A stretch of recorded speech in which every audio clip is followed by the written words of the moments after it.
여러분, 우리가 팔복의 영성을 살펴볼 때 영성이 무엇인가, 영적인 사람이 어떠한 사람이 영적인 사람인가에 대해서 한번 살펴봤었습니다. 혹시 기억이 나십니까? 네, 영성이 있는 사람, 영적인 사람은 성경책 많이 읽고 기도 3시간씩 하고 그런 부분도 좀 필요할 거예요. 그렇지만 그걸로 끝나면 안 되는 거예요. 사람들이 보든 보지 않든 코람데오 신앙으로 하나님 앞에 서는 것처럼 내가 말씀 한 구절을 살아내기 위해서 힘쓰는 일상과 일터에서의 모습, 그 사람이 바로 영성이 있는 사람이고 영적인 사람이다라는 것을 우리는 살펴보았습니다. 고상한 게 아니에요.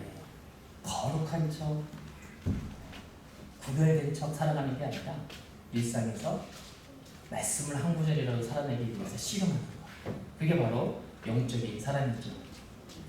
그래서 직장에서 그리스도인으로서 본이 되고, 또 가정에서도 마찬가지고 교회에서도 마찬가지고요, 또 사회에서도 빛과 소금의 역할을 잘 감당할 때 그 사명을 잘 부여잡는 사람이 영적인 사람이고 믿음의 사람인 것입니다.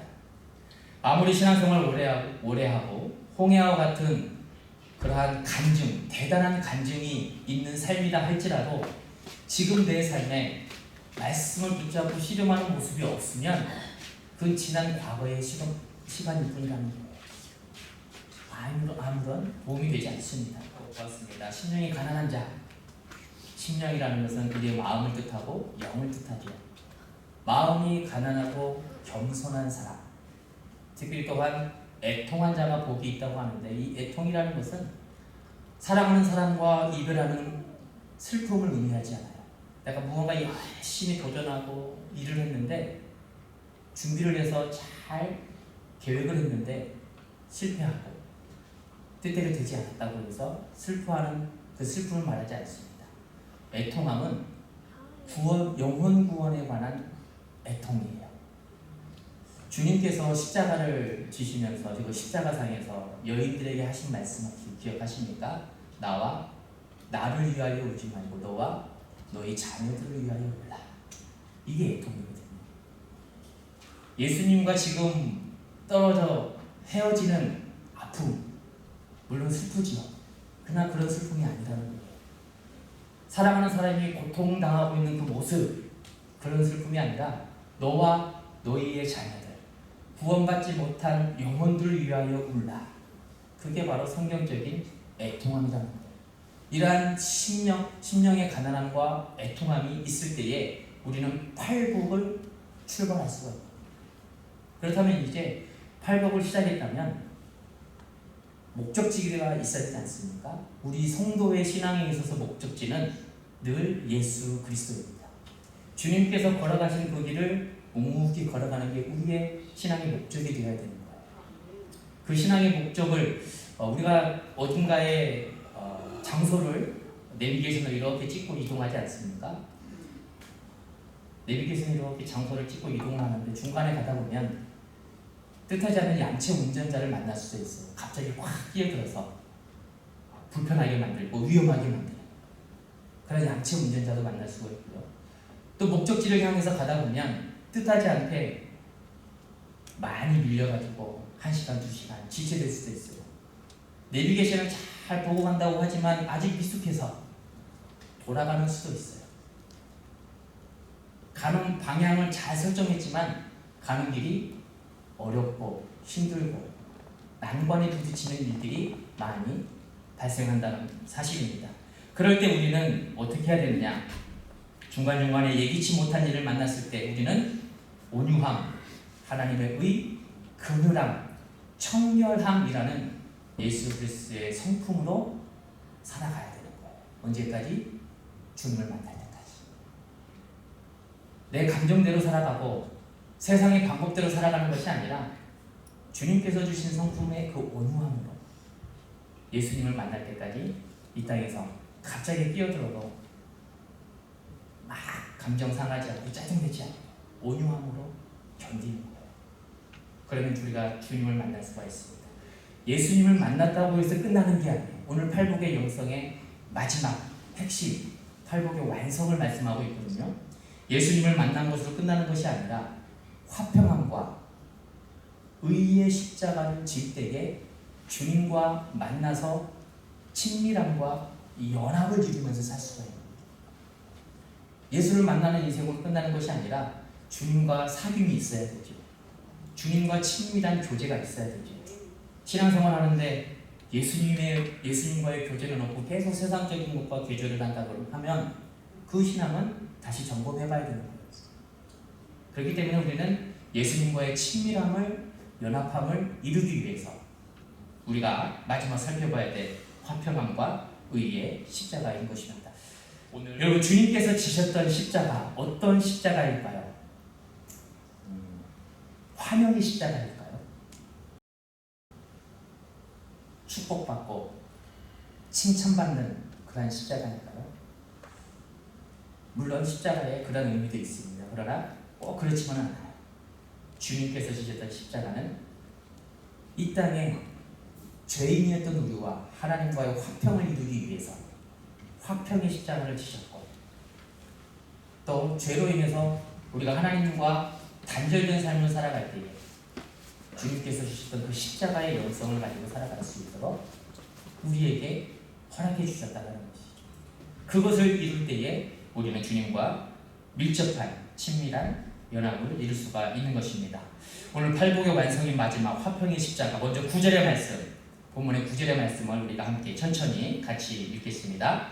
화평하게 하는 자는 복이 있나니 그들이 하나님의 아들이라 일컬음을 받을 것이며. 아멘.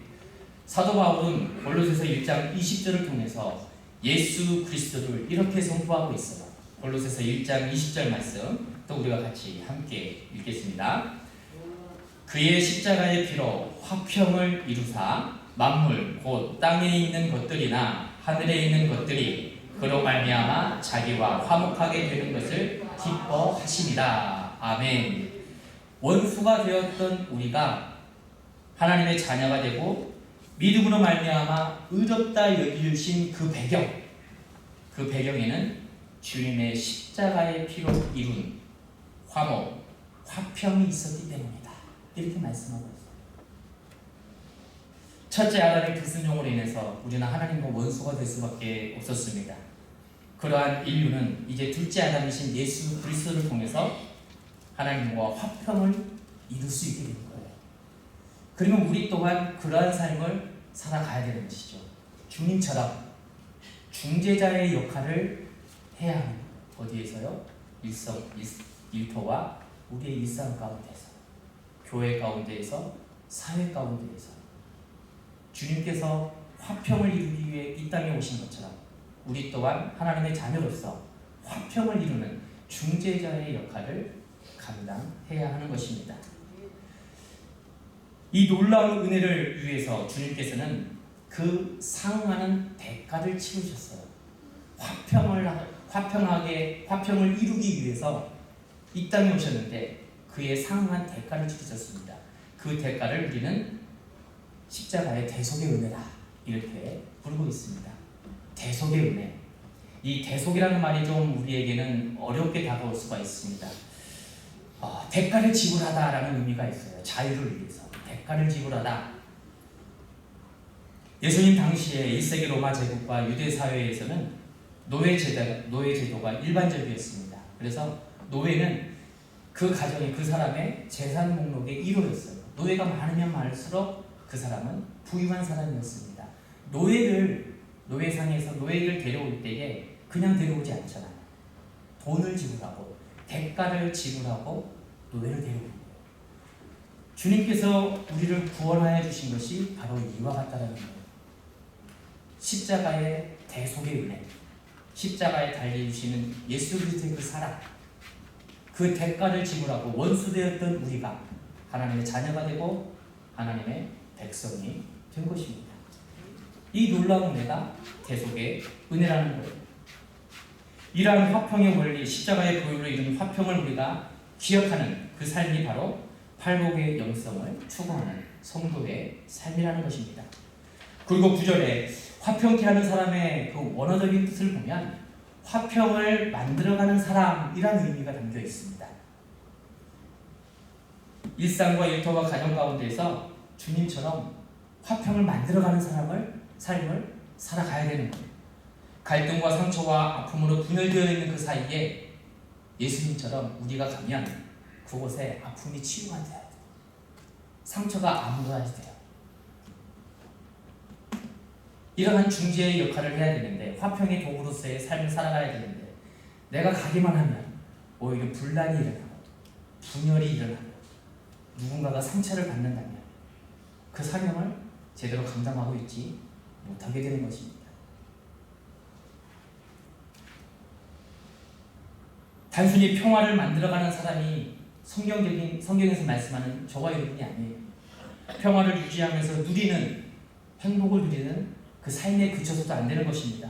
이러한 소극적인 의미가 아니라 세상을 보다 주님께서 말씀하시는 평화를 이루기 위해서 적극적으로 힘쓰는 그러한 삶을 말씀하고 있는 것입니다.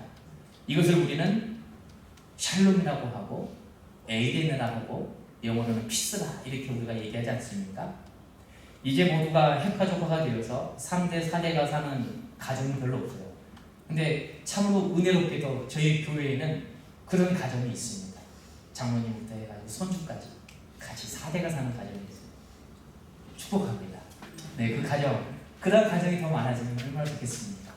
요즘에는 찾아보기가 참 힘든 시대가 되었습니다. 1970년대에 보면 새마을 운동이 시작된 것을 우리는 다 경험하고 참여를 해서 너무도 잘 알고 있어요. 주일날만 되면, 일요일만 되면 동네에 있는 모든 사람들이 청소도구를 다 들고 나와서 동네 골목을 깨끗이 청소했지 않습니까? 그럴 때 어르신들이 항상 하시던 첫 번째 인사가 있어요. 밤새 안녕히 주무셨습니까? 밤새 안녕히 주무셨습니까? 지금 1935년도에 출생하신 우리 권사님이 계시는데요. 1910년도부터 우리가 일제의 강점기 시기를 지나지 않았습니까? 그때 이제 우리 권사님께서도 그 일제 강점기 시대를 직접 몸으로 체험하는 그러한 세대를 사셨던 분이에요. 1950년도에 한국전쟁 6월 25일 새벽 4시에 북한에서 탱크를 쭉 밀고 내려올 때 전쟁으로 인해서 사람들이 불안해하고 고통스러워하고 피난하고 먹을 것이 없었던 그 시대, 죽음으로 인해 두려웠던 그 시대, 그 시대를 거쳐온 할머니 세대, 할아버지 세대의 인사법입니다. 밤새 안녕히 주무셨습니까? 그리고 또 하나 인사법이 있어요. 식사하셨습니까? 못 먹고 못 입고 살던 시대, 밥은 드셨습니까? 청소하면서 거리에 만나면서 인사하셨던 그 두 가지의 인사법은 저희는 너무도 잘 알고 있습니다. 그런데 지금 이 시대를 보시기 바랍니다. 식민지 시대가 아니고요, 제국주의 시대도 아니에요. 모두가 못 먹어서 굶주려서 죽는 가정들은 그렇게 찾기가 힘든 시대가 되었어요. 많은 것을 누리고 많은 것을 가지고 있는 그러한 시대를 살아가고 있습니다.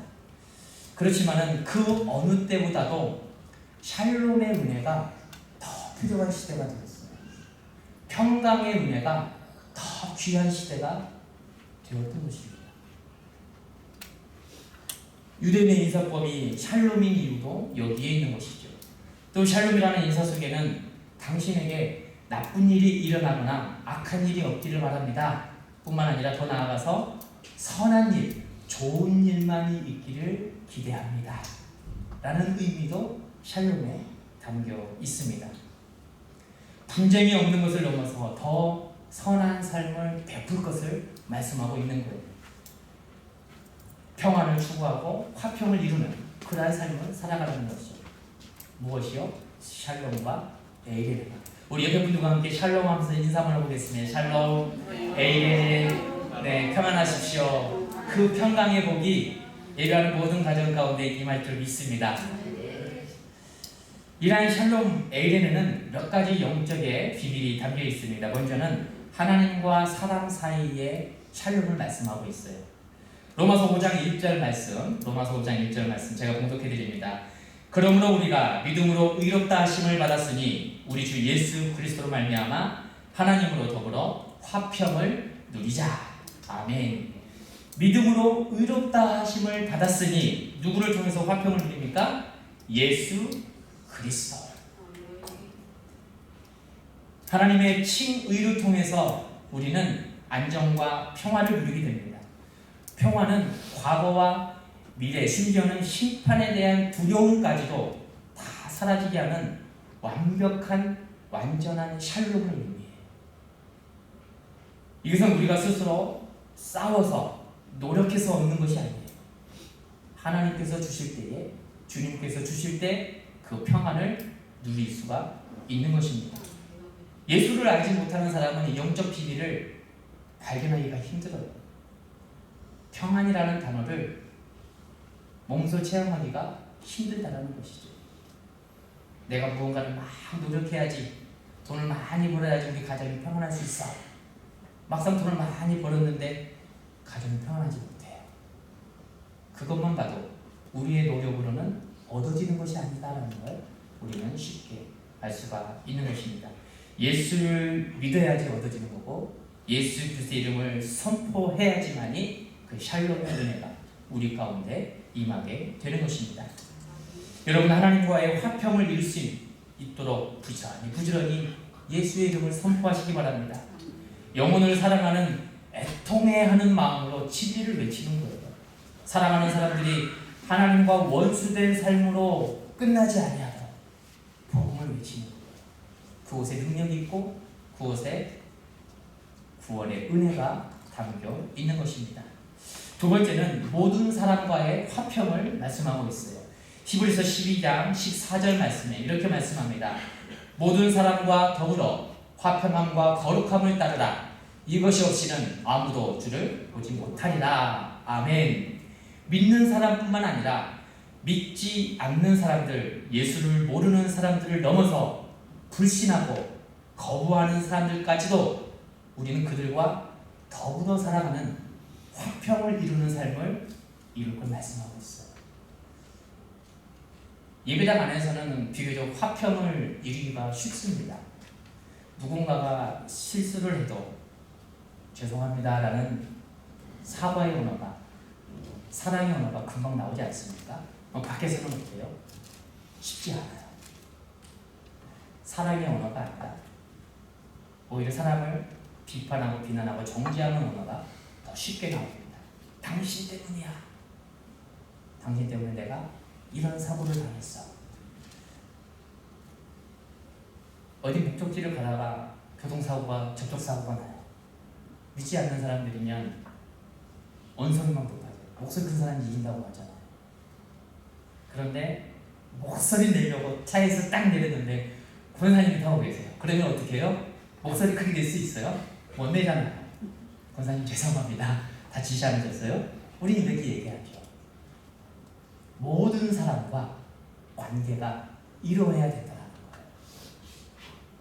믿는 사람뿐만 아니라 믿지 않는 이웃들까지도 품을 수 있는 그 화평의 성품으로 살아가야 됨을 말씀하고 있습니다. 여러분, 전도가 다른 것이 아니에요. 요즘에는 전도하기가 무척이나 힘든 시대예요. 그래서 가장 우리 가운데에서 힘쓰면서 실천해야 될 전도가 관계성을 이루는 전도입니다. 꼭 복음을 외치고 선교 현장에 나가서 십자가를 세우는 것만이 하나님의 나라를 이루는 것이 아니라 내 입술이 사랑의 언어로 내 삶이 예수 그리스도의 화평의 성품으로 살아가는 그 자체가 바로 전도이고 선교라는 거예요. 그렇게 살아가는 내 삶의 현장이 선교지가 되는 것이고 전도 현장이 되는 것입니다. 샬롬의 신앙을 통해서만이 주님과의 사귐, 주님과의 친밀한 연합을 이룰 수 있다라는 것을 기억하는, 그래서 그 화평을 이룰 수 있는 삶이 되시기를 바랍니다. 세 번째는 우리 마음속의 평안이에요. 하나님과의 화평도 있고 사람들과의 화평도 있지만 나와의 화평, 내 마음과의 화평입니다. 요한복음 14장 27절 말씀을 이렇게 말씀하고 있습니다. 함께 말씀을 같이 읽겠습니다. 평안을 너희에게 끼치노니 곧 나의 평안을 너희에게 주노라. 내가 너희에게 주는 것은 세상이 주는 것과 같이 아니하리라. 너희는 마음에 근심하지도 말고 두려워하지도 말라. 아멘. 세상이 주는 평안은 어떤 것들이 있습니까? 여러분들 무엇을 가지면, 아니 무엇이 있으면 평안하고 행복할 것 같습니까? 많은 재물이 있으면 평안하고 행복할 것 같아요. 또 나는 명예도 있으면 좋을 것 같고요. 요즘에는 100세 시대, 보험 상품이 이제는 100세 시대를 넘어가고 있어요. 그렇죠? 120세까지도 살아갈 수 있는 시대가 되었습니다. 전에 있던 교회의 권사님의 시어머니께서 115세예요. 김제에 사시는 분인데 조금 있으면 아마 뉴스에 나올 수도 있을 것 같습니다. 최장수에서 나올 수 있을 것 같아요. 120세를 바라보고 살아가는 이 시대. 그래서 건강에 대한 관심도 굉장히 많습니다. 건강이 있으면 나는 평안할 것 같아요. 건강하게 오래오래 살면 행복할 것 같아요. 그래서 이런 것들을 추구하기 위해서 부당히 있으면 살아가요. 그런데 여러분, 그러한 일들을 막상 내 손에 얻고 나면 평안 어떻습니까? 만족스러운가요? 행복 만족스러운가요? 취업을 준비하는 취준생들이 열심히 노력하고 준비해서 입사를 딱 해요. 바라고 원하는 취직을 했습니다. 그 순간 굉장히 행복하겠죠. 만족을 하고 기뻐합니다. 근데 조금 지나면 이직을 생각을 해요. 이 회사는 나하고 맞지가 않는 것 같아. 이 회사는 복지가 좀 부족해. 내가 다니고 있는 회사는 보니까 비전이 확실치 않아. 위험해. 거친 사람들이 너무 많아. 그러면서 또 다른 이직을 준비합니다. 행복이 깨어지고 평안이 사라져요. 우리가 무언가를 열심히 노력해서 힘써서 힘들게 가서 얻었는데 막상 얻고 보니 여전히 내 마음속에는 근심과 걱정과 두려움이 존재한다는 거예요. 이것만 봤어도 평안은 우리의 노력이 아니라 주님께서 주시는 것이구나. 이것을 우리가 발견할 수 있는 것입니다. 주님께서 주시는 그 평안으로 우리가 하루하루 살아가면서 하나님께서 주시는 은혜 가운데에 살아가는 저와 여러분의 삶이 되기를 축복합니다. 특별히 또한 우리 마음 가운데에 이 평안을 얻기 위해서, 평안한 삶을 살기 위해서 우리는 서로 함께 협력하면서 동역하는 삶을 살아가야 돼요. 믿음의 가정이 세워질 때에 그냥 세워지지 않습니다. 주님의 몸된 교회가 세워질 때에 그냥 세워지지 않아요. 주님께서 공생애를 시작하시면서 사역을 하실 때에 수많은 방해와 어려움들이 있었지 않습니까? 유대인들 주님을 돕지 않았어요. 옆에 있는 사람들이 회방하고 방해를 합니다. 서기관과 바리새인들, 그들은 주님을 적극적으로 비판하고 정죄하죠. 여러분, 서기관과 바리새인들은 서로 연합할 수 없는, 섞일 수 없는 존재들이에요. 원래 서기관이 추구하는 진리는 부활과 천사, 영생을 믿지 않는 집단입니다. 바리새인들은 어떻습니까? 서기관들보다는 조금 나아요. 그러나 율법 가운데에 제대로 지키지 않으면 비난하고 정죄하는 집단들이에요. 평소에는 이들이 섞일 수가 없어요. 그런데 예수님을 모함하고 예수님의 사역을 방해하는 일에는 연합한 것을 볼 수가 있습니다. 요한복음 8장에 보면 가늠하다가 현장에서 붙잡힌 여인이 등장을 해요. 이때 서기관과 바리새인들이 현장에서 붙잡힌 그 여인을 예수의 발 앞에 갖다가 둡니다. 그러면서 유대인의 모세의 율법을 언급하면서 돌로 치라 되어 있는데 어떻게 할까요? 조언을 구하는 게 아니에요. 예수를 시험하기 위해였다. 성경은 그렇게 말씀하고 있거든요. 돕는 사람이 아무도 없었어요. 마음 가운데에 평안을 누릴 수 있는 그런 환경과 조건이 결코 되지 못했습니다. 우리가 살아가는 가정도 마찬가지예요. 믿음의 가정을 이루기 위해서 열심히 노력하지만 다툼도 있고요, 분냄도 있고, 시기도 있고, 상처도 있어요. 교회가 세워지는 것도 마찬가지죠. 여러 다양한 어려움들이 있어요.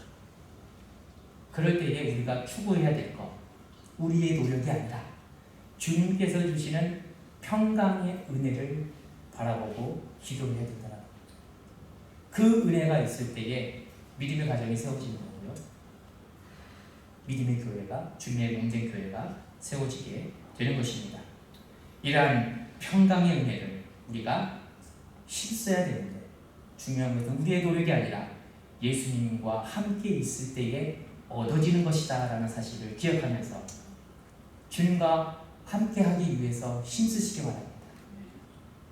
함께하는 방법들 다양하잖아요. 예배 생활하는 거, 말씀대로 살아가는 거, 서로 사랑하며 축복하며 섬기며 살아가는 거, 그 삶 가운데에 주님께서 함께 하시고 또 그렇게 살아갈 때에 평강의 은혜가 임하게 될 줄로 믿습니다. 그 평강을 한 주 동안 선포하면서 외치면서 살아가는 우리 미랄 공동체 예배하는 저와 여러분의 되기를 축복합니다.